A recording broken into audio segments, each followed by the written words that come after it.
Morning students, how you all. कैसे हैं आप लोग?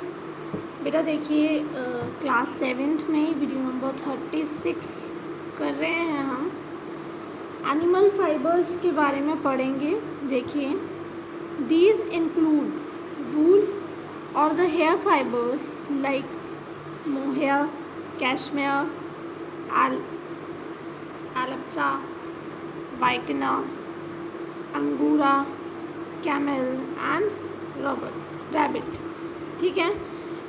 एनिमल फाइबर्स का मतलब होता है एनिमल से मिलने वाली वूल यानी कि ऊन से या फिर उनके बालों से, जो बहुत सारे एनिमल्स से मिलता है। ठीक है। Also there are the silk filaments produce by cocoon spinning silk moth larva, यानी कि ऊन और बालों के अलावा जो सिल्क होती है, ठीक है, वो सिल्क कोकून से मिलती है and this is also an animal fibre. तो हम सबको डिटेल में पढ़ेंगे। तो शुरू से हम पढ़ते हैं। देखिए, इसमें सबसे पहले हम वूल के बारे में पढ़ते हैं। द प्रोसेस ऑफ वूल, ठीक है, किस तरीके से बनती है और किस तरीके से मार्केट में अवेलेबल होती है। तो देखिए, wool in fact is the hair growing over the skin of some animals such as sheep, goat, camel, rabbit etc. यानी कि जो वूल होती है, जो ऊन होती है, इनफैक्ट सभी हेयर ग्रोइंग जो एनिमल्स होते हैं जिनकी स्किन के ऊपर बाल होते हैं, जैसे कि भेड़ें, बकरियां, ऊंट और खरगोश, सभी, ठीक है, they are twisted or arranged in the order to make them into long strands। ठीक है, इन्हें ट्विस्ट किया जाता है, इनके बालों को, और बढ़ने दिया जाता है। Wool grows from fossils found in the skin of animals just like the hair on our skin। ये जो वूल होती है ये एनिमल्स के बॉडी पर उसी तरह से ग्रोथ करती है जिस तरीके से हमारी बॉडी के ऊपर स्किन होते हैं और स्किन पर हेयर होते हैं।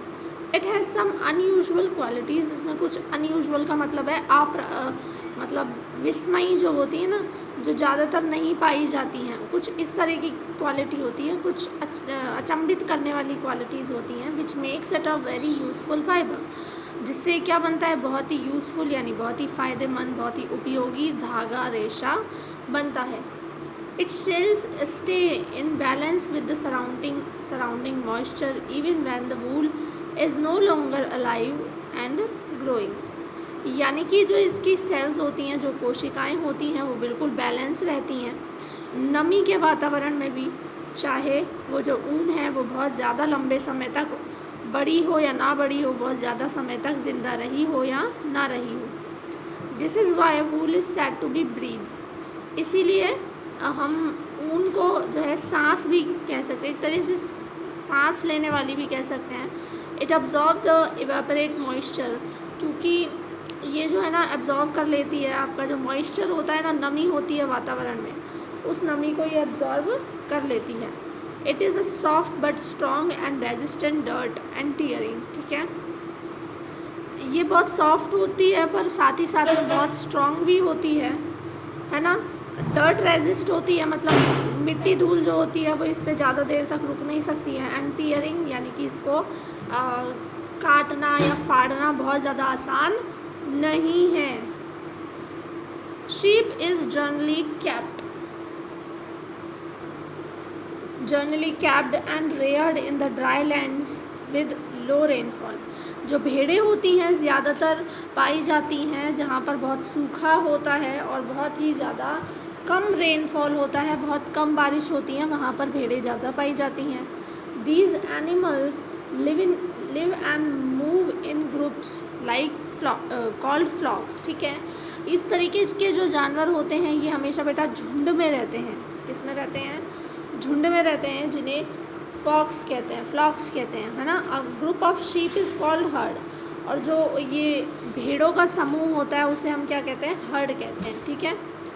Other wool bearing animals include the camel and alpaca, the angora, cashmere goats, ठीक है, इलियामा एंड वाइकना, यानी कि ये कुछ प्रजातियां हैं और जानवरों की, जैसे ऊंट होता है, एलेप्टर जानवर होता है, अंगूरा होता है, कश्मीरी गोट्स होती हैं, बकरियां होती हैं, ये एक अलग खास प्रजाति की बकरियां हैं।